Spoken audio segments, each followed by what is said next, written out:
Welcome back, everyone. I am Cas Piancey. I'm joined, as usual, by my partner in crime, Mr. Bennett Tomlin. How are you? We've been surrounded by smoke here all day, but other than that, not bad. How are you doing? Everything is good. We're joined by two very special guests today. We are joined by Jonathan Reiter and Patrick Tan. They are the CEO and the general counsel, respectively, of ChainArgos. How are you two, gentlemen? We're good. Thanks for having us on the show.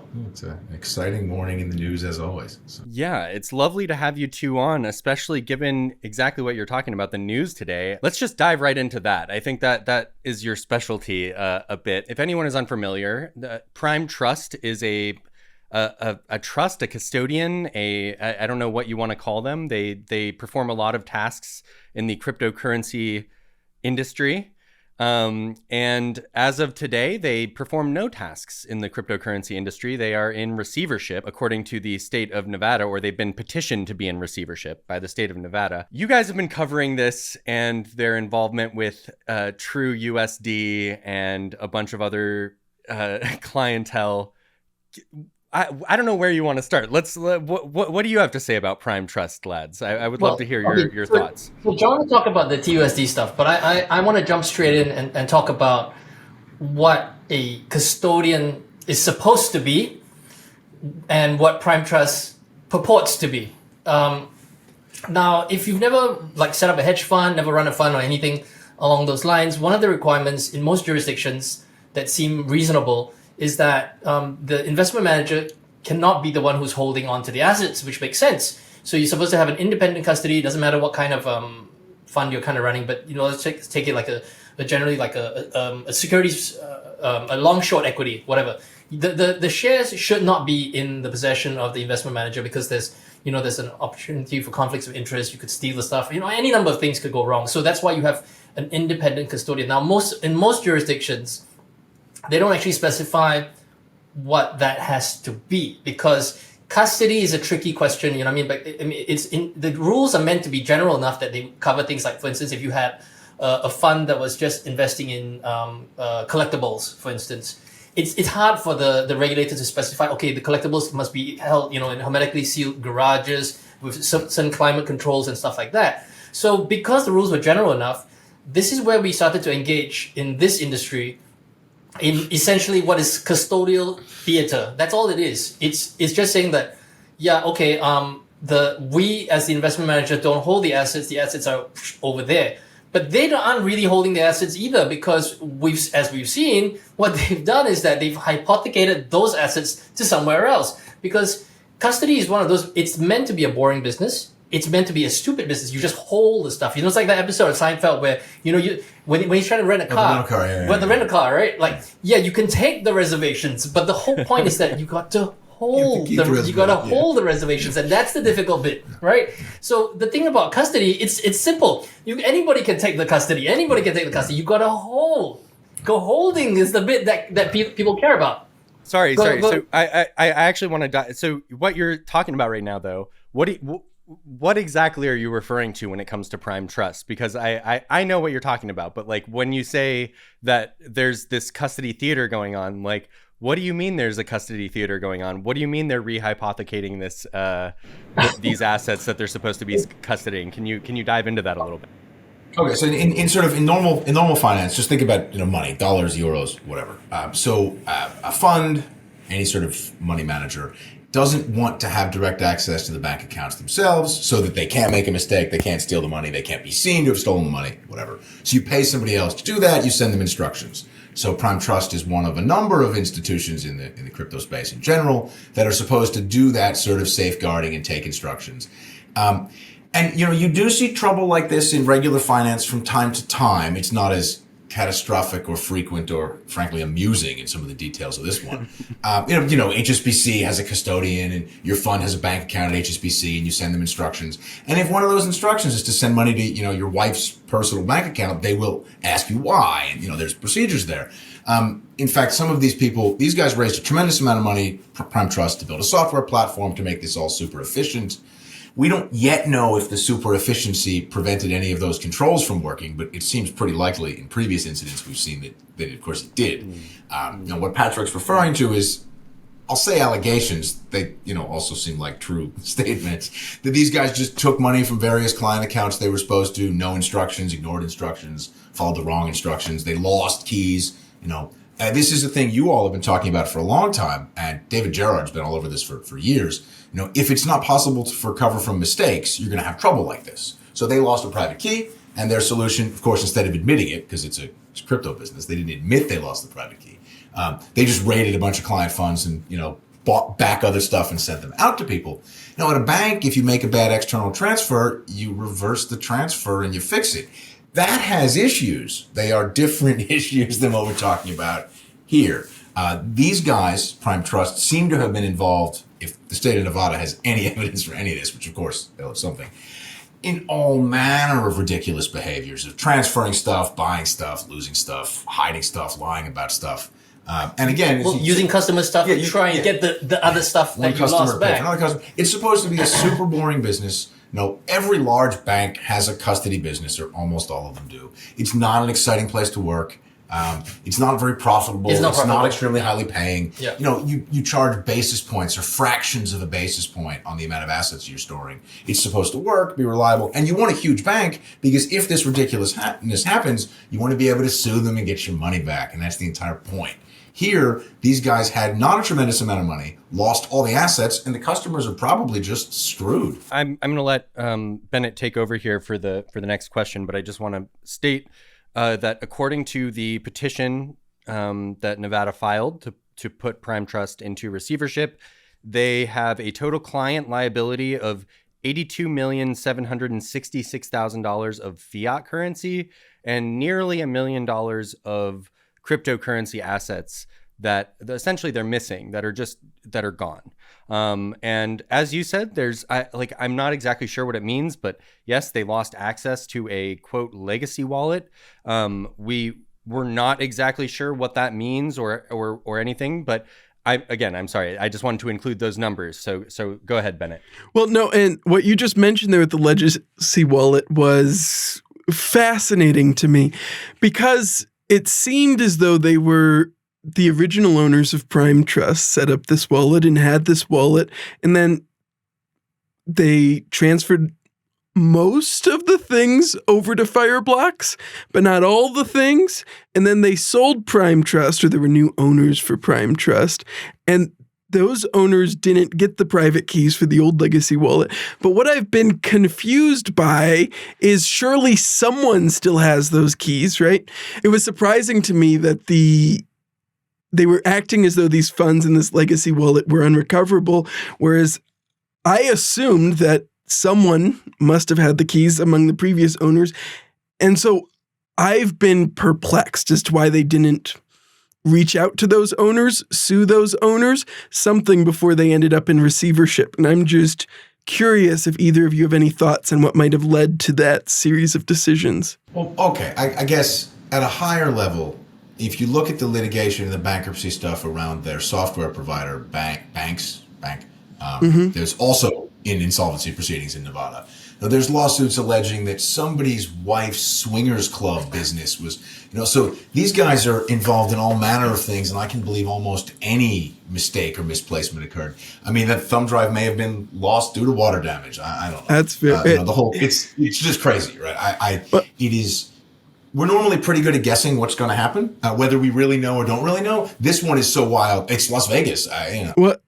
And for me, one of the most interesting wrinkles I haven't fully been able to wrap my head around with it is that this problem, this purported insolvency, predates their most recent Series B fundraising round where they raised 107. They went insolvent when they raised, which is, it's a good word. Well, they were not just insolvent, but they were, I guess, in breach of whatever the trust rules are in Nevada. Correct. Yeah.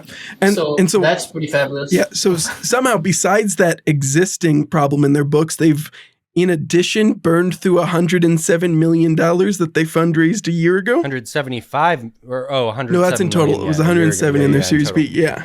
I mean, custody is supposed to be inexpensive and boring, but I guess it's very exciting when you run it on the sun. Well, I mean, when you run it on the strip, there you go. Those the limos, the cigars, the champagne rooms, those things aren't cheap.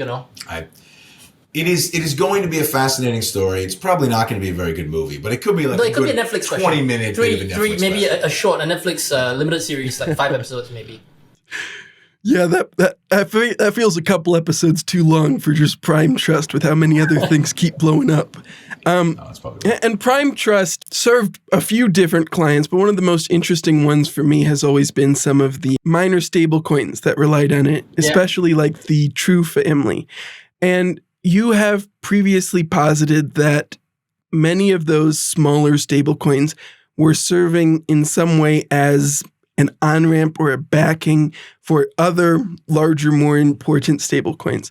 I would love if you could kind of walk through that theory and what led you to that point. Sure. So I guess the first observation that really slapped me in the face in that department, Huobi had a stablecoin, the Huobi dollar. And on their webpage, this has got to be going on 2 years ago now, it said in big letters that they had minted 10.5 billion Huobi dollars, and they burned 10.25 billion Huobi dollars, and they had a balance of 250 million Huobi dollars. And that just looks odd. But okay, so I contacted them, I telegram, chat, email, whatever, I don't remember. And I asked, do you just have any minting and burning statistics for this thing? Where did this money come from or go? That's a lot of money. You could probably correlate it with something else. And this is going back years. So $10 billion in 2022 may sound like a not, an amount of money you might not be able to locate. In 2019, 2020, these are amounts of money you should be able to spot. Yeah, so they told me they don't track any of that kind of stuff, have any of that kind of information. Spoke to a couple of other stablecoin providers who similarly, nothing. So we began looking at the histories of those kinds of things, and you see fascinating patterns where money comes in, money goes out, and some other line seems to be accumulating the money that came out. Or prints of money, so money is transferred into the true dollar, they issue a bunch of tokens, they sit in some wallet for a while, then they get redeemed. What was the purpose of that?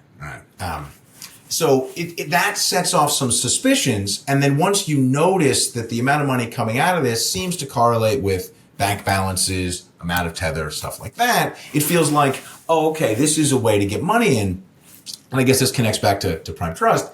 If you look at the way a lot of these on-ramps mechanically functioned, they make use of trusts and other similar types of custody-ish providers in jurisdictions that are not absolutely top tier, right? So the trust laws in New York are pretty solid. There's a lot of enforcement. There's a lot of finance, some stuff in the UK, and Singapore custody finance stuff. Nevada, Idaho, Wyoming, Montana, Colorado. These are not places that are famous for this kind of work. I'm not saying there's anything wrong with the people who implement the rules, but if you set up a trust and start pumping billions and billions of dollars through it, I don't know that they're really equipped to look at it. And it feels like that might have been, of course it now clearly was, a bit of a weakness in the system to get money in. The way, and this is sort of US legal stuff, the way states have to recognize each other's rules and certifications and licensures. If you're a licensed trust company in Nevada and you follow Nevada's rules, once the dollars are there, you can send it to New York. And now they're in a large bank that connects to everybody. And it started to feel like that route was probably pretty big. And then you pick up the rock, Cas, you did some wonderful reporting about the true dollar sort of ownership situation, a year and a half ago. You start to pick up the rock of who's owning and operating these businesses and realize that they have direct connections to people who have a, pretty solid suspicion are involved in some weird cross-border transfers. It kind of starts to fall into place then. Because once you accept that the dollars sitting inside some of these stable coins and Signature Bank, Silvergate Bank, whatever, are real dollars. The question is, where did they come from? And it does not feel like American retail investors wired all that money in that quickly. If you look at the market cap charts, the big rises predate the stadium advertising rights and the TV commercials, and the money was already there. So these facilities were not paid for by people who saw Tom Brady on television and transferred money to Coinbase. And we know that because the money was already there before Tom Brady got on television. Not picking on Tom Brady. Lots of people have made lots of advertisements they should regret, so whatever. So that was an interesting observation that led us to start to sort of view the ecosystem in a completely different way. I don't know. I guess I've maybe been something of the anti-Tether truther for a while, in the sense that I keep telling people the money's there. Money's there. Like, This is something I actually want to, because I find that we might not always see eye to eye on some of this stuff, but I really appreciate the stuff you guys are pointing out, because it's stuff that I haven't necessarily thought about. And I do think like this is a very good example of you guys being privy to this in the sense that you were paying a lot of attention to this before a lot of other people. I think Protos obviously and some of our colleagues have done some really good work on covering this. I am curious though, since we're talking about some of these redemptions and these amounts of money sitting in accounts for extended periods of time and then being redeemed.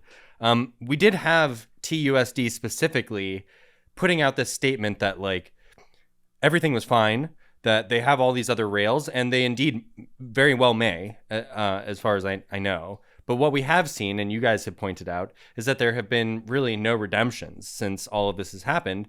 And then they also sent an email, apparently, to a bunch of their users that said, unfortunately, you will be unable to mint and redeem TUSD as well as any of our true coins, including TAUD, TCAD, and TGBP, while Prime Trust operations are suspended, which is like a really odd statement to make if you indeed have all of these other rails that you can move money through. Like, why are you suspending minting and redemption if you do have all these other rails available for customers? And I'm wondering if you guys have any thoughts about what's going on right now. Okay, yeah. So I guess for 1 second, we're talking about what their other rails are, and then maybe candidate explanations for what's going on. So they had, and we can come back to this in more detail a bit later, but they had an attestation procedure that listed where their money was held. So we know the names of the sorts of banks and trust companies that held their money. At least we did for a while. Yeah. And that included, the most reputable, I guess, organization on there. Manual.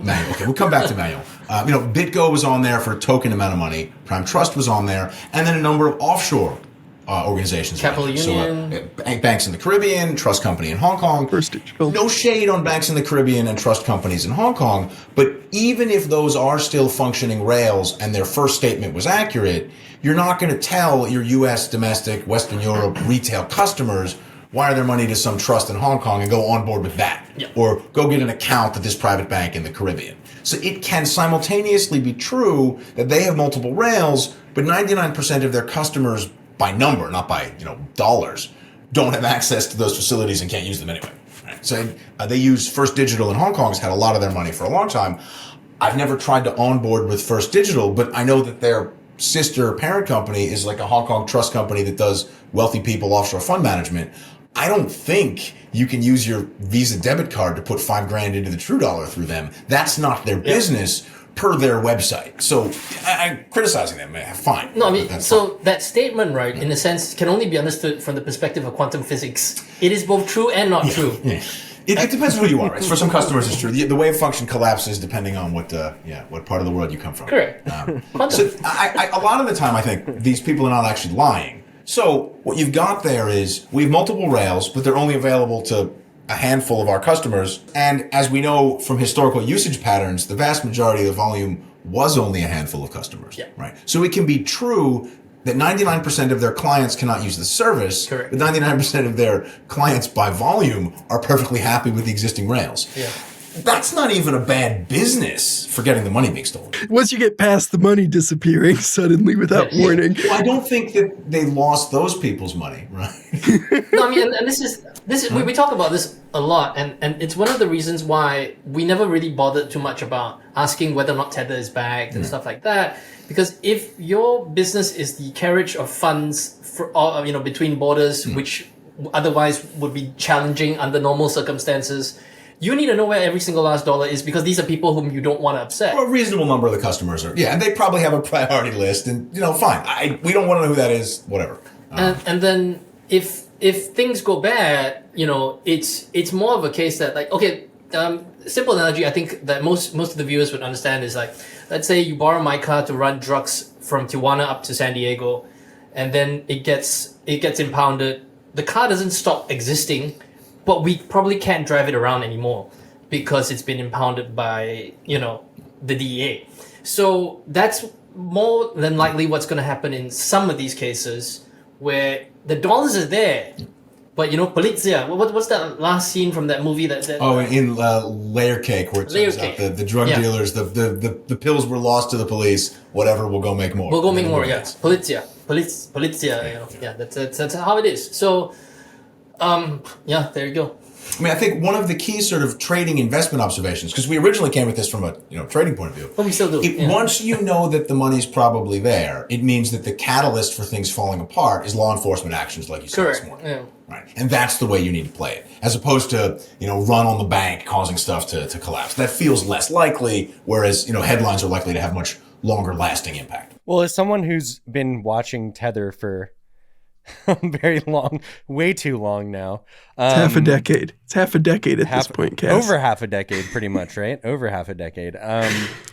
For someone who's been watching it for that long and knowing that a lot of what they've done in plain sight and been fined for and had regulators come at them for, and they're still not shut down. And even when $850 million out of $3 billion was seized from them, it didn't matter. It didn't stop them. And I've seen a lot of the work you guys have done on the commercial paper, which I thought was fascinating actually, and I wanted to bring that up. I don't know, maybe we should bring it up later. I'm not sure, but like you guys were pointing out that there were repetition of percentages of interest rates and at different times, and just things that accountants take note of and go,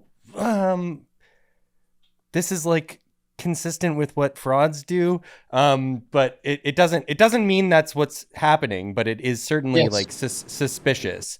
And I just wonder, like, you're talking about wanting to trade based on knowing that you need regulatory enforcement action to trade on. I don't think quite in that direction. I guess prior to Luna, we were trying to look at identifying stuff for doing business. I was a derivative trader for a long time. Whatever, you design trading protocols and you do business. Beyond that, it became clear that solvency was important to analyze and understanding the circumstances under which the insolvency is realized. So I'm not trying to trade the headlines, the enforcement action. I'm saying, look, as long as these people aren't getting arrested, their money's not getting seized, whatever. And the signs you want to look for in public statements are statements consistent with the money being seized. Statements like, you people can't access our system anymore, but you people are fine. Those are consistent with these people's money having been seized, right? Yeah. Whereas, the system's offline, we're doing maintenance on the wallet. That's just more general. We're not the most honest or high quality exchange operators in the world. Now, right? Those are different things. Now, kind of on that note of who has access and when, one thing that was interesting to me as I was re-reviewing some of the stuff you guys have written on Medium and stuff in preparation for this episode is Alameda Research was the largest issuer of tethers, narrowly edging out Cumberland Global as of November 2021. And it seemed like Alameda was also the largest issuer and redeemer of TrueUSD, I believe, and HUSD for its brief and largely uneventful existence. Uneventful for some. Well, uneventful in terms of being used as a primary pair for trading, being used for what its stated purpose was. Do you have any thoughts on the fact that for those three very seemingly different stablecoins, Alameda Research was the most important for each of them? Well, yeah, okay. So the product there was the ability to get dollars into the system and move dollars across borders without restrictions. That's been the product basically forever. Sam's early interviews were about how that was their product in 2018 when they were funded by that pot business exit. That's always been a large part of what this ecosystem's about. I think a lot of people are going to have to accept that their activities for the last few years were providing background noise to allow people to transfer money from place to place that would have otherwise been very difficult. And if you look at the early Bitcoin major thefts and hacks and whatever transfers, essentially all of that has been tracked and frozen and not okay. And what happened this time is there was a ridiculous amount of noise. And so reasonable amounts of money got from place to place without trouble.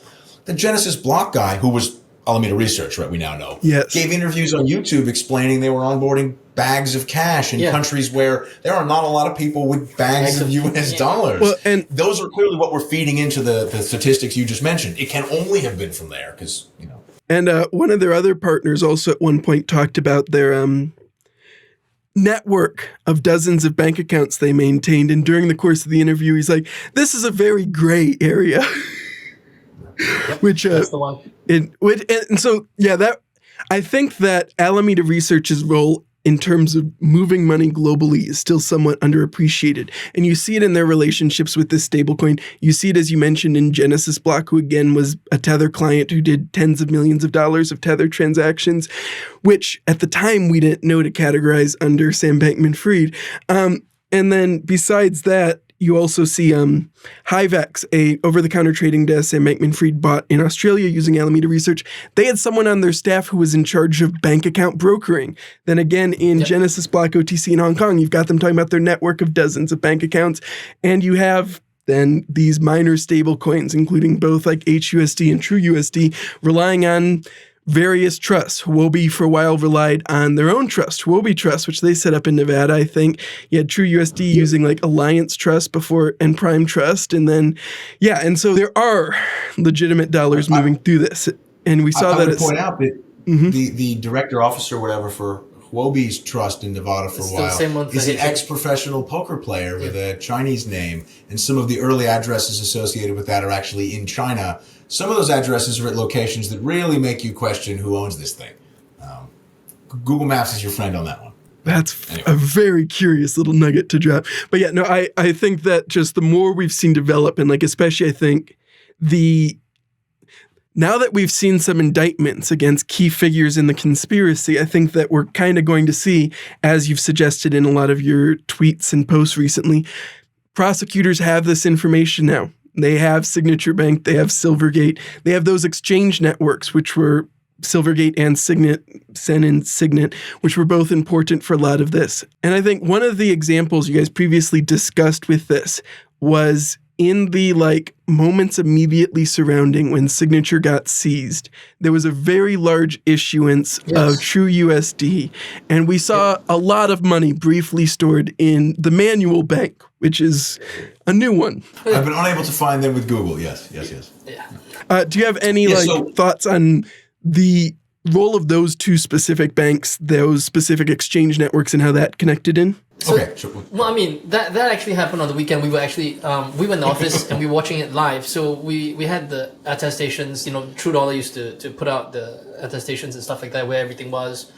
Manual, obviously now, as we know, means limbo, means it's a quantum state dollar, so it may or may not exist. And then what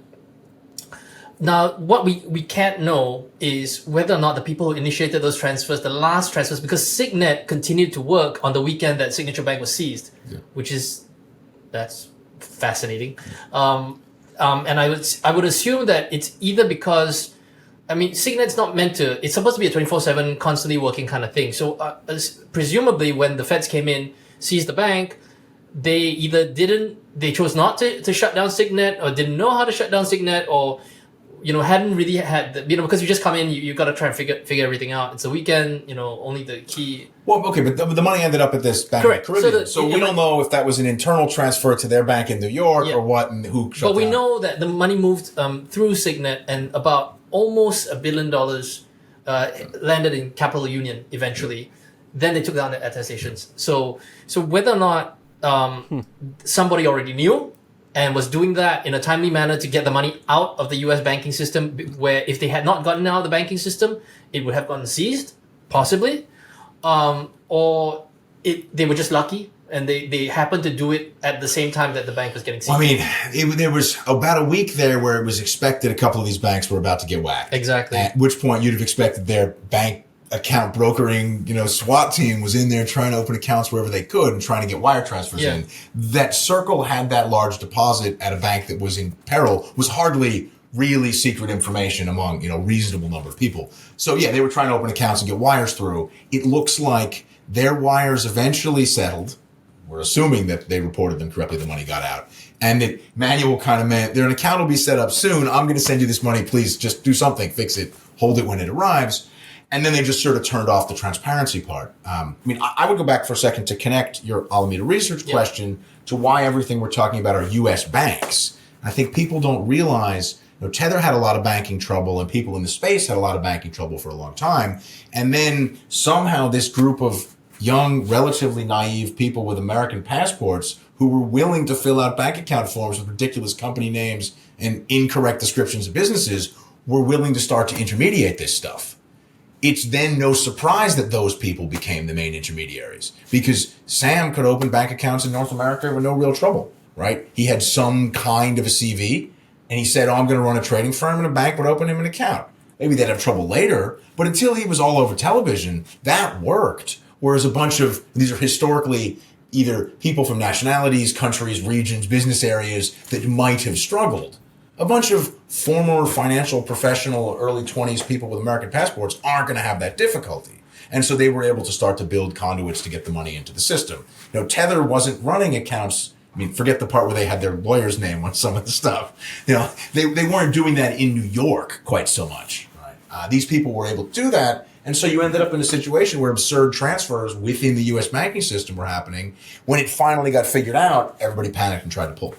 That's what you're seeing. That's what you've seen. Well, that having been said, there's still quite a substantial amount of money that has been left unclaimed. Yeah, there's some money we don't know. Yeah, still remaining in these banks, which I suspect it's not. I mean, it's not going to be like Ocean's 11 with a whole bunch of them start walking through the lobby of the bank and go like, "Hey, we kind of want our money back." I think it's going to be like more like the last scene of Layer Cake, where Polizia and you accept that the money's just gone. The money's just gone. That's the cost of doing business. When you want to engage in these sort of activities. It seems like Silvergate and Signature in particular decided they were okay with facilitating this stuff. And then a whole facade was built to allow the onboarding of questionable entities, pump the money through, and then a couple of little central places to feed from place to place. There weren't really that many players involved, it turns out. Right? So, I maybe you guys know better than I do, but one of my questions throughout all of this continually is about correspondent banks and the role that they play in all of this, and how, like you just mentioned, right? We saw all this money move through Signet right as Signature is getting shut down and go to Capital Union Bank, which is an offshore bank, and which has also been playing like a major role with Tether, it turns out, as well. Why wouldn't the correspondent banks for, say, hypothetically, Capital Union or Deltec do something about this if it's posing such an issue? Okay, so I guess I'll spend a few moments here explaining how offshore banking works kind of mechanically.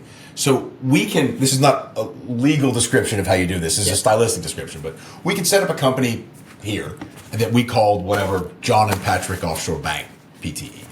And then we would go use that registration to set up accounts at banks in the rest of the world. So Citibank, US, UK, Japan, whatever. And we can now take deposits from customers through those bank accounts, right? The entire offshore financial system is based on companies incorporated offshore that have bank accounts onshore and transact through accounts in their own name. They're listed as clearing account, custody account, corporate account, whatever. And then your deposits at our bank are basically a spreadsheet that we have. They're a system on that computer. That's how we keep track of who has what claims on what things in what bank accounts. The segregation is a legal concept if you have a banking license, a trust license, a custody license, whatever it is that works like that. So all of the money center banks, correspondent banks, the large banks in the world that are intermediating this stuff, they have a huge line of business that is processing payments for people that have some kind of money transmitter license things. Banking license, money transmitter license, payment transmitter license, whatever. And they run payments back and forth through them among their clients from bank to bank, among different parts of the bank. So if my Japanese clients are withdrawing more than my British clients, I'll move money from my correspondent account in the UK to my correspondent account in Japan. Those types of flows are just part and parcel of offshore finance. Now, you can argue the surveillance is good enough, not good enough, whatever. But if a bank in the Caribbean opens a bunch of clearing accounts at money center businesses, Western Europe, North America, kind of considered okay. The bank doesn't have any liability for malfeasance through that account, very, very limited, because they're banking a licensed bank, an offshore bank, an insurance company, a financial services business. That is not their top priority. Their top priority is, does this person with an address in Moscow who gave me what looks like a fake passport, are they on a sanctions list? That the bank cares about. Did this bank in Antigua happen to move some money from some people that I don't even know about? It's a lower priority for them. Now, in cases where it turns out that person was a sufficiently bad status per, OFAC or they're North Koreans or whatever, it can be a serious problem. But if it's a bunch of people in Vietnam or Cambodia trying to move money across borders, nobody really historically the U.S. government couldn't care less. Yeah. Right? They're certainly not going to come after Citibank in the U.S. or the U.K. for facilitating that stuff. There was a situation where BNP was involved in some Sudan-related stuff about 10, 11 years ago. And the only reason BNP got in real trouble was that people within BNP were helping to remove parts of the SWIFT messages to make it clear that they knew or didn't know who was what part of thing from Sudan that wasn't allowed. Then they got hit very hard. But if those guys had washed it through SocGen Beirut, nobody would have ever said a word. I mean, this isn't advice on how to... This is not... Like, I want to make it really clear this is not an instruction manual. But it kind of is, because once you understand how this stuff works and what people get caught for, you realize how the system naturally migrated to find a crack, and it just exploited that crack. The trust system in general, coming back to the beginning of the discussion, in the United States appears to be a pretty big crack here. And I expect there are going to be some discussions about federalizing trust regulations and larger sort of legal overhaul here. That could take a while. Oh, I'm not saying they're going to finish soon, but that people were able to use correspondent banks like this. Yeah. Well, look, the way that you transferred money into FTX offshore for years was to transfer money into a Deltec corporate account in Citibank London and put in the comment field where it was really going. Same for Binance. Yeah. Now, Citibank London does surveillance. I don't think that really it was a top priority of theirs to do surveillance on Caribbean clearing account, whatever. Okay, I don't even fault them for that. It's just a system. And I think I want to point out that none of this is illegal. None of it was illegal. Like, as long as the banks, those offshore banks, right, who had the accounts in their own same name, did the proper KYC, AML for the initial customers that they onboarded. Yeah, I mean, okay, so there are ways in which this can all have been legal. There are ways in which some of this was not legal. We're now finding out the quality of the legal representation of some of the people involved. That was a separate document from a day or two ago. So I believed pretty strongly that a lot of the stuff was probably done legally for a while. Having read that Attorney 1 document, I'm no longer so convinced that's the case. But, there are plausible ways in which this could have been. Sorry. I want to interrupt just quickly just to point out that what Jonathan is referencing here is a document that was released about all of these. I don't even know what to call it, but just basically, I won't name who the attorney is. He's referenced as Attorney 1. Yeah. He or she is referenced as Attorney 1, and they... I wouldn't want to play poker with them. I'd worry they were looking at my cards. No, I wouldn't either. I'd be worried about God mode for sure. But they basically were doing everything they could to help SBF navigate black market territory. I mean, not even gray market territory. Pretty much definitely illegal shit that was going on. So, sorry, I just wanted to clear...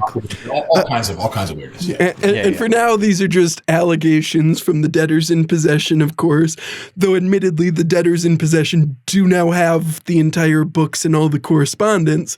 But... so I guess our original operating thesis most of the time has been the statements are probably true if you squint correctly, and the activities were probably legal if you squint correctly. And I'm pulling back a little bit from that now. That was what that was intended to. We have a situation there where a major player and an experienced advisor appear to have done stuff that's nowhere near the line. Correct. So for sure, but I do think that this goes back to your commercial paper observations with like Tether, where I think it's fair to say that a lot of it, when you're thinking about American companies and what you would want them invested in, perhaps not what you would hope an American company would be invested in, right? Not top tier stuff, but not the worst commercial paper in the world. But then you go, why are they hiding this? Why were they trying so hard to not show this to anybody? And then the little weird stuff that you guys were noticing where it's oh, there's these weird repetitive interest rates. There's these weird, just anomalies that you don't expect to see. And I wonder if things like that are starting to shift your own perspective on this as well.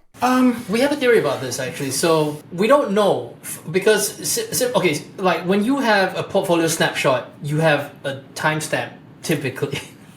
This thing defies timestamps because some of it happens in the future, some of it happens in the past, some of it overlaps the period of time when you're sort of taking a snapshot. So I don't know what this is. So one possibility, and we've discussed this, is that that's the intention. The intention is like, okay, this is what NYAG, right? For the Southern District. So I know you guys are not equipped to handle this crap. I'm just gonna throw up a whole bunch of paper at you that's completely random. It's gonna be dates all over the place. Stuff is not gonna match. Some stuff is gonna be for the future. Some stuff is gonna be for the past. You have to dig through all of this because you're the ones who's asking for it, right? So I'm not gonna make your life easy. So it's the same. It's the same situation. Them in information, basically. Correct. So it's the same situation like in a liquidation. So sometimes it's not lies. It's just papers are not in the right order. Correct. Good luck. Yeah. So say for instance, this happens all the time, often with opposing counsel, right? So like when you ask for request documents, I'm giving you the documents. That doesn't mean I have to, chronicle the stuff or put it in alphabetical order or any kind of order. I could just dump everything in a box. Some stuff is going to be from 1980, and I'm going to mix in some of the stuff from the late 2000s inside that same box just to mess with you so that your associates are going to spend $350 an hour trying to sort through all this garbage. And you know the NYAG doesn't have the manpower to do that. So there is the possibility and that was the intention, and then that's why you see what you see. Now, the other problem, of course, is that, and we applied Benford's law to this, which is basically, how numbers... John will tell you more about Benford's law. Fraud detection statistics. It's a fraud detection statistical system. So anyway, we applied Benford's law to this in some of the numbers, and so that it didn't comply. So there are issues there, and then when you see that there are typographical errors, which looks like sloppy cut and paste type jobs and stuff like that, tag on to the fact that the dates don't match up and stuff like that, it's impossible to really draw any kind of... So I will say, again, so having done trading for a long time at, large bank, whatever, you deal with businesses that have blown up and mistakes and people that didn't run stuff properly.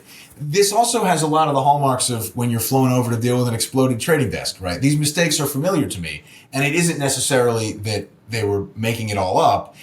A lot of the players in this space have not demonstrated the highest level of competence. And so I can also believe that the money kept getting wired to the same place and somebody just copy pasted all the bond details and they were actually issuing something and something was really happening here. And the reason it doesn't look like organic market activity is it was more buffoonish than that. But it doesn't mean it didn't happen. It just means it didn't happen well. Well, that's very, very believable to me. I've encountered that before where, why'd you do the exact same thing for the exact same price over and over and over? Oh, okay, because you didn't really know how to price this in the first place, and you just assumed it was right the first time. Okay. We can't assume these people really know what they're doing finance-wise because they've shown themselves not to, right? And things like the missing LEIs, QSIPs, ISINs, that doesn't necessarily mean anything either ways, because there are tons of commercial paper, which is OTC, that doesn't have all these. Yeah, I'm a little bit disappointed in the New York Attorney General for not requiring them, when they were providing information about securities, to provide identifiers for those securities. One of the bank statements that they produced looked like a totally standard statement, and those may well have been under the black cover-ups. The spreadsheet with the dates that make no sense, how this was considered acceptable without ISINs, QSIPs, something. I am disappointed. I hope that CoinDesk sends a clarification and gets a better bit back, because that's just not really. Well, I do think you're right. I think they don't. The New York Attorney General does not have the staff to be able to competently and consistently go through all of the data that they were being given by Tether. I think that's totally a fair statement on your part, and that's why you end up seeing kind of these weird numbers and these weird issuances. But sorry, Bennett, so that's one explanation. I also saw one of you tweeting about a hypothetical mechanisms by which this commercial paper could be a useful instrument to manage alternative offshore dollar flows and things like that. Could you walk through what that hypothetically would look like, of course? Sure. So I think commercial paper, as with a lot of things in crypto, is a very specific term in finance that most people here don't understand, and it's being misused. So what these people mean by commercial paper is short-term debt issued by some kind of company. That is not the definition, but let's just go with that in a vague sense. So when I saw that list of bonds, many of the companies on that list of bonds have nothing to do with crypto. They have nothing to do with banking. There's parts of Renault and Glencore and General Motors auto financing, whatever. So those, to me, are completely standard borrowers in the offshore dollar market. So Glencore Funding just runs a program where they borrow money from people at low prices continuously. Whenever somebody wants to buy some kind of bond, Glencore will take the bond and, working with a bank, produce whatever payoff the customer wants. That's a completely standard product. The bank issuers on there, the industrial issuers, I think ArcelorMittal is on there. Any capital-intensive business, any large finance business does this. 100% standard offshore finance. Now, once you realize these are not U.S. domestic companies issuing 180-day commercial paper, actual commercial paper, they're just some kind of business issuing some kind of short-term debt. Okay, now things open up a little bit. So we know that there's a lot of demand to get money, from China and from other restricted currency jurisdictions in general. And we know a lot of the banks on that list have Chinese names on them.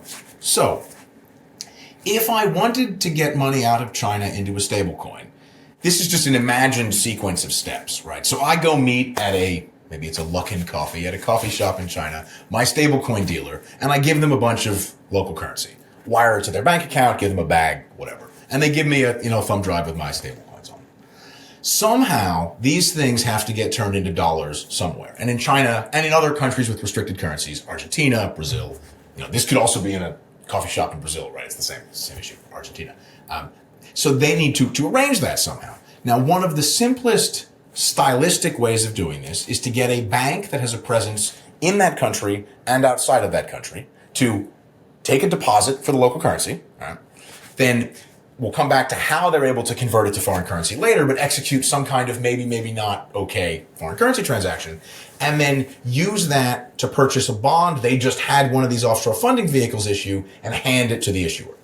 So what's happened now is effectively I've given a bag of money to a guy in a coffee shop, and Tether International Limited in the Cayman Islands, whatever, has just been handed a bond issued by some generic offshore international finance issuer. These banks, and this is again true in every country with a restricted currency, banks have some amount of leeway and quota for converting local currency to foreign currency, and they can bend the rules, not bend the rules, whatever. People get arrested for this kind of stuff all the time, right? Malfeasance in this space is part and parcel, again, of this type of finance. Whether you give a bag to this guy and a different bag to that guy, whatever.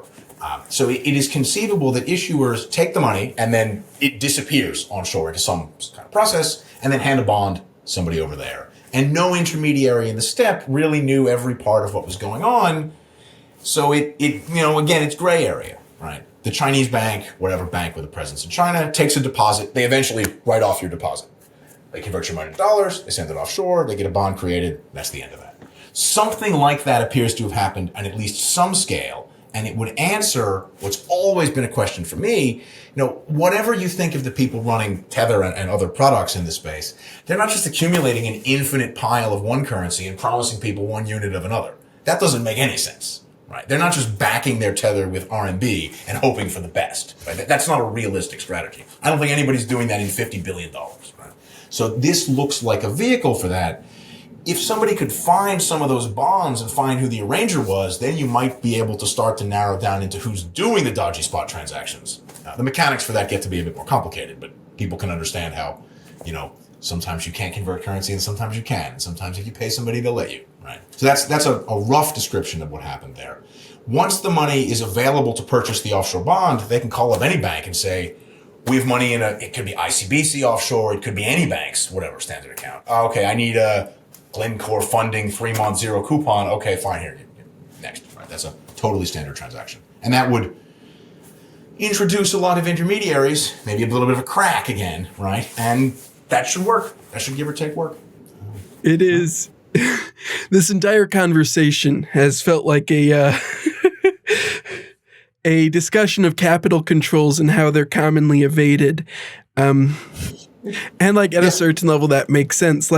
Very explicitly, that's what some of these stablecoins are for. Tether on their own website says USDT provides an alternative that allows entities and individuals to circumvent capital controls by utilizing an entirely different financial infrastructure. This has been the marketing for a lot of these types of products. Also, that's a wild thing to write on your website. Well, I mean, I find this conflict sort of fascinating. So the first sort of novel product that you can build in this space that I had stumbled across was this idea of giving dollar bank accounts to people who live in places where that is illegal. Setting aside the moral, political, whatever questions, that's, just a weird business to be advertising. You can imagine situations where certain governments would look kindly on helping dissidents in a place they don't like, whatever. But, they're not going to look kindly on some of the other users. And I think it's fair to say that dissidents probably don't have as much money as criminals, but, whatever. I don't make the rules. It's fascinating. That advertising it's odd, right? It's odd. That this is a big use case does not surprise anyone who's dealt in emerging market foreign exchange for a long time. And there's been reporting for years that's kind of supported that as one of the largest use cases for these stablecoins and some of these entities, right? From Zhao Dong's arrest and his connections to Tian and the other gambling app that he was laundering money for. Well, I mean, and then just Anna Baydakova doing reporting. Yeah, that was going to be my next one.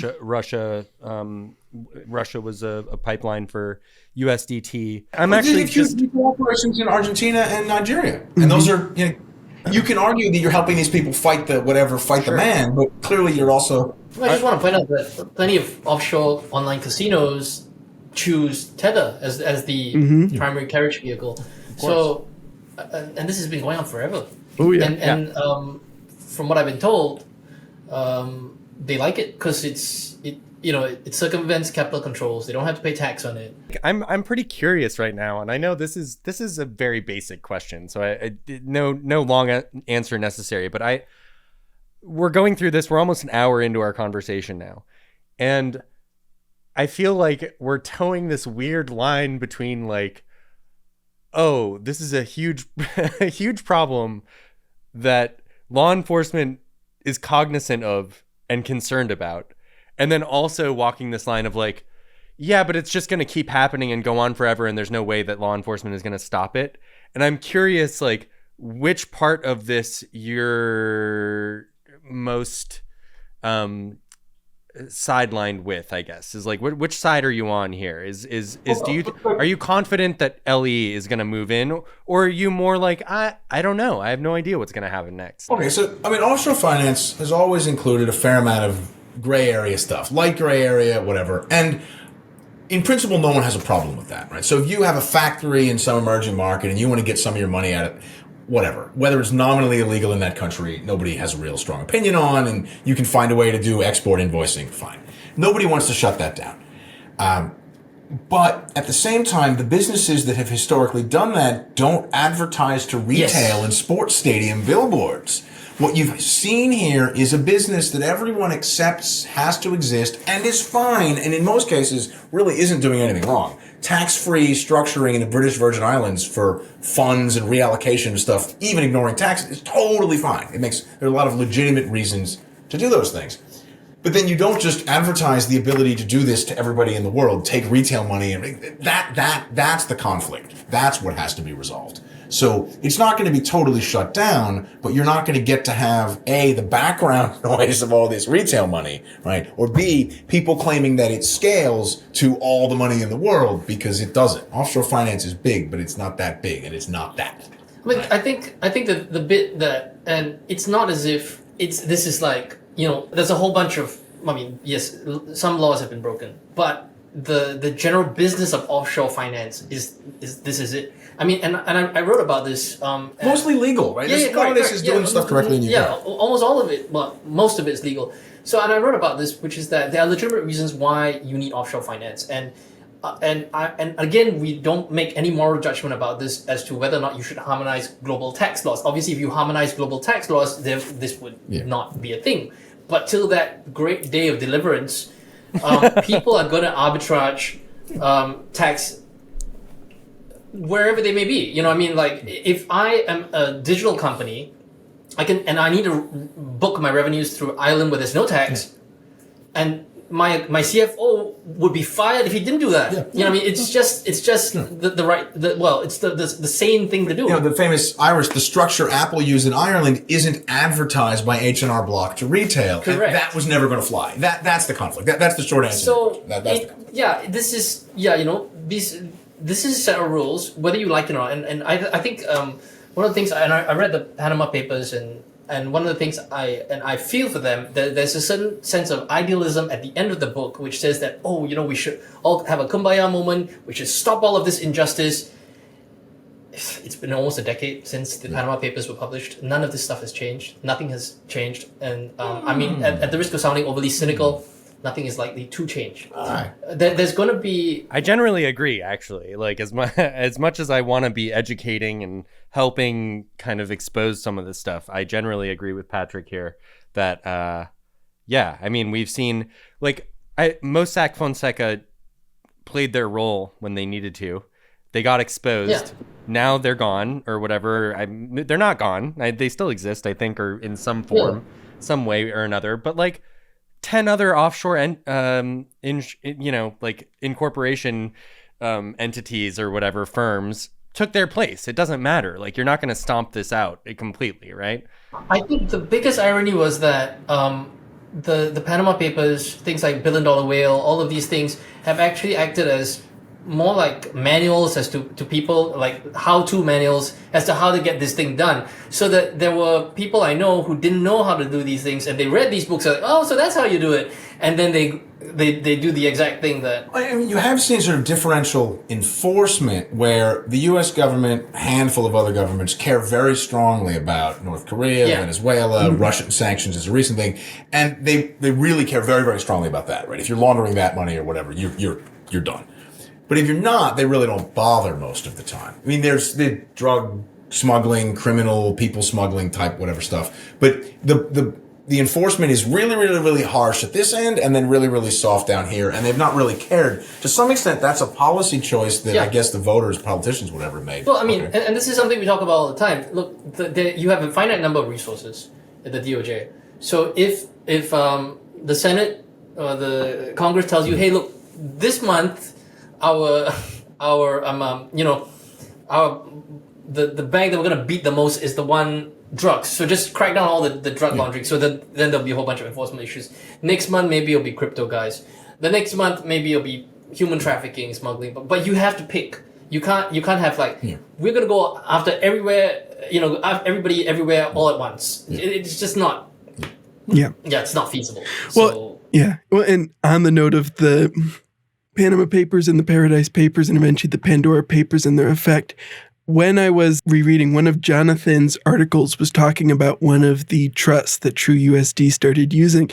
And in the advertising for that trust, it said, due to new international disclosure requirements, Switzerland, the Bahamas, and the British Virgin Islands no longer offer the privacies that historically attracted international wealth.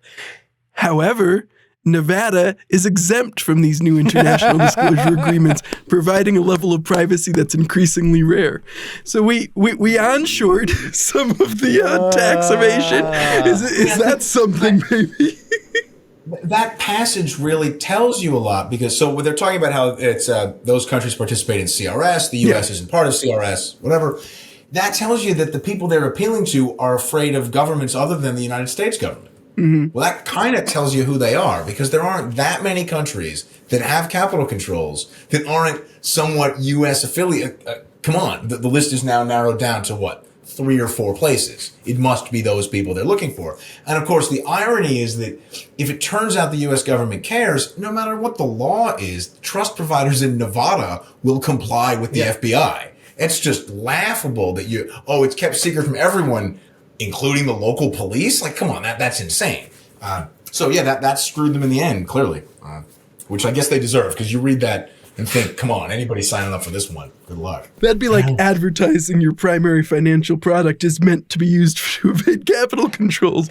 It does have a bit of that same brazenness. Yeah. For the low price, you get capital evasion, AML, no AML, no KYC. Well, there were actually exchanges that used to advertise that. So there you go. Tether themselves back advertising in Formula One. But yeah, like Tether themselves back in 2015 used to advertise that if you didn't want to go through KYC but you still wanted to get Tether, if you sent them Bitcoin, they would send you Tether and they wouldn't have to KYC then. Like that's been part of the industry since the very beginning. Yes, I think that process and then the experience with the BFX token that became the Leo token, and then promising people $1 that they didn't have, and then being able to pay it back out of earnings, right? Those two things taught a lot of people a lot of lessons that led to this. Right? So if you're confident you're going to earn enough money to make it up quickly, and you have a little bit of an ability to close the shutters, running slightly unbacked stuff is fine, and you're going to keep going. Now, if it grows exponentially, when you get up to having a $100 billion balance sheet, you're screwed because the gaps are now too big. But that, in retrospect, of course, the story is quite simple and makes a lot of sense. This is the way it always goes. Yeah. And I think to go back to that, it's that this has always been happening, but in the shadows. So, the whole offshore banking system, evasion of capital controls and stuff like that, it's always been happening in the shadows. But when you start taking out, like buying stadiums and crap, I mean, it's too much in your face and it embarrasses politicians, and it's just a bad look if your politicians go like, yeah, we know all this stuff has been going on for the longest time behind the scenes. Oh, they got a stadium now? Oh, okay. And some of this future of finance stuff, I can confirm, has pissed off a lot of senior finance people whose attitude was, we spent a tremendous amount of money on compliance dealing with stuff. So the 1MDB thing had implications all over the world. And lots of people had to spend a lot of money fixing stuff from that. And then these people are doing what? And they don't have to pay for And whatever you think of how lobbying works in a lot of the world, taking on the financial services lobby so brazenly was always going to end badly for you. And I just found it amusing that we found an end run around your AML laws. Okay, I keep thinking about our episode with our friend Rob Green, who specifically pointed out that it's fine if you want to take on the entire financial system and change it, but then be prepared to have the entire financial system push back against you. This is clearly what is going to happen. You're bringing up clearly. Who cares if we mention them by name? You're talking about stadiums. You're clearly talking about FTX, let's say, and SBF. The other fun example is Terra. Is a Ponzi scheme sponsoring the club for the baseball team in DC, which is a remarkably brazen move to get your name in front of people. Because they can't get rid of it. They can't get rid of it because they paid in cash. Yeah, they paid. They paid in cash up front for a 5 or 10 year contract. Yeah. Well, I mean, outside even of American sports, so this stuff is all over Formula One. Football, this is. Well, I wouldn't hold Formula One to super high, but I mean, they had tobacco commercials right up to the very end. Not that there's anything wrong with that. I'm not. Yeah. But we're talking about FTX. We're talking about these stadium sponsorships or whatever. But I think you're actually bringing up a point that I'm like, what about Binance? What about these other massive, even OKX? Recently I was on Twitter and an OKX promotion ad came up, and it was just this woman on TikTok saying I bought $10 worth of cryptocurrency and just put it in this AI, I don't know what they're pretending they're doing there, but I put $10 in AI thing, and it went from $10 to $15 in a week, and I'm like, well, this is insanely illegal. Whatever you're offering here. Wait, Cas, this was from the OKX account? Or this was just a thing? It was promoted. It was promoted from the OKX account. Anyway, but my point being that we're talking about the most brazen, right? We're talking about FTX. We're talking about whatever. But Binance and OKX and these other exchanges that continue to exist right now, they also rely heavily on this retail trading and just constantly bringing these people in. What happens to these guys, right? We're talking about SBF doing brazen illegal stuff. Maybe Binance is giving them the benefit of the doubt, not doing the exact same stuff as Sam Bankman-Fried, but what happens then, right? What is next for these guys? What are you guys expecting? We've seen a lot of the on-ramp, off-ramp stuff get cut, right? I mean, the Prime Trust thing is kind of the last, other than the Coinbase Circle USDC complex, that's the last kind of retail accessible, vaguely retail accessible on-ramp, except for whatever Binance US, which clearly is experiencing difficulties on-ramping and off-ramping. You know, the way you get rid of the infection is you push the thing back offshore, and then if it gets hard enough for people to get their money in and out, it'll just sort of naturally die a bit. There are probably criminal charges against some of these folks pending for various bad activities. I mean, the amount of money laundering indictments that have already been handed down make it clear that that's going to continue, and that will shut down some of these businesses. You lose your money in a couple of money laundering seizures, and you have to go back to using a ridiculous VPN and wire money to some crazy place. The number of people who are interested in participating in that is pretty low, no matter how many TV commercials you run. And that'll just recede. This is probably going to be, look, there have been offshore illegal casinos as long as the internet's been around. This is not new. That's not going away. I don't think that should go away, whatever. Like, people want to gamble on sports in countries where it's illegal or whatever it is. That's going to continue. Fine. So, I mean, they'll push it back offshore. Stuff will get smaller. Things will vanish. Yeah. And that's kind of going to be the end of that. It's going to be difficult to get licenses onshore to do anything in touch retail where there's meaningful leverage. And that's that. Like, the stock market's a pretty dangerous place. It should be no more or less dangerous than that. I mean, and to that point, like, we look at things often from an American perspective. So we look at everything as onshore being the US and stuff like that. But I can tell you for a fact that out in this neck of the woods where we happen to be right now, is that, a lot of the countries, neighboring this place do not have access. Most people do not have access to dollars. In Singapore, it's no big deal. You can have a dollar bank account, not a big deal. So a lot of these guys, they're low-level programmers, developers, and stuff like that. They need to get paid. Tons of them use BUSD until our work, but until fairly recently, and again, all we did was tell the truth. So, they were using BUSD as like a local currency, and they were using their Binance accounts as like a bank account, because the Binance account acted as a bank account which you use to pay other people, and you also get to gamble, which is great. I mean, it's like a two-for. So that's what they were doing. They still continue to do that. Some of them use the true dollar, some of them use whatever it is that they're using. And I think in a lot of these emerging markets, so to your question, Cas, like in Africa, in Southeast Asia, and Latin America, where there are still people doing this, information doesn't necessarily flow as quickly. They're definitely not watching C-SPAN. Well, not that anybody should, but they're not clued in to the news tickers. So I wouldn't be surprised, and I haven't checked this for a fact, but I wouldn't be surprised if there were still people in Vietnam who didn't know that BUSD really isn't a thing anymore. I'm pretty sure that there's places that, like, if I wanted to pay a bunch of people in BUSD, I'm pretty sure somebody would still take it off my hands. So they don't really care so much about the off-ramp because they never had an off-ramp anyway. They would take the equivalent in dong or in pesos or whatever that happened to be available at the time. So there is a convincing argument to be made that a lot of this infrastructure does provide a cheaper or at least competitive price way of running some of this offshore financing stuff that's kind of okay, right? So you have to spend money on mining. Whatever. You have to spend money on offshore bank account branches and lawyers and accountants and, fancy looking waiting rooms and whatnot. I can believe that this thing can be run at a price level that's competitive and provides an alternative version of that forever. It'll just be less in your face, and you're not going to have people raising money claiming a TAM of $100 trillion because you can buy a banana. Like that stuff's done, and it should never have been there in the first place. And represented, I think, a misunderstanding of a lot of tech people who were trying to project tech concepts into finance that just scale differently, right? If you look at the amount of payments that go through a bank in a given day, the number is mind-boggling. But of course, the fee that's charged is, 0.0000, because it doesn't work that way, right? Because the marginal cost is tiny.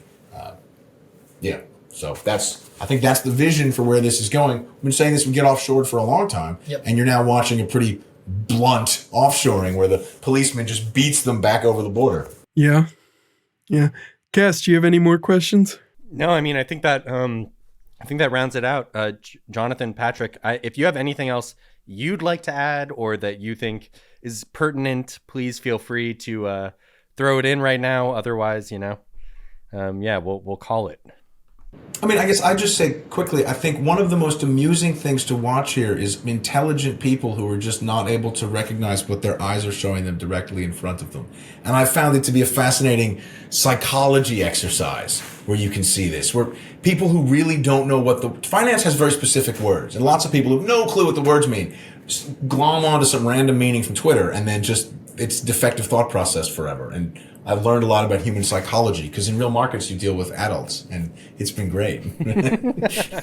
I mean that somewhat kindly. I mean, people have suffered, but like you kind of deserve it. I don't know what to tell you. This is the way we improve as a society. No, I mean, I think it's fair. Yeah, these are immature markets and immature people.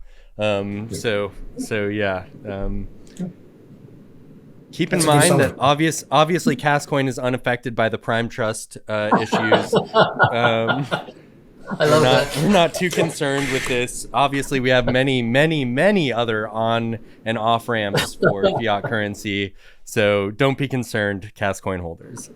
I still own the 4 Arrows Capital name here, so I guess we can invest in some Cascoin. Perfect.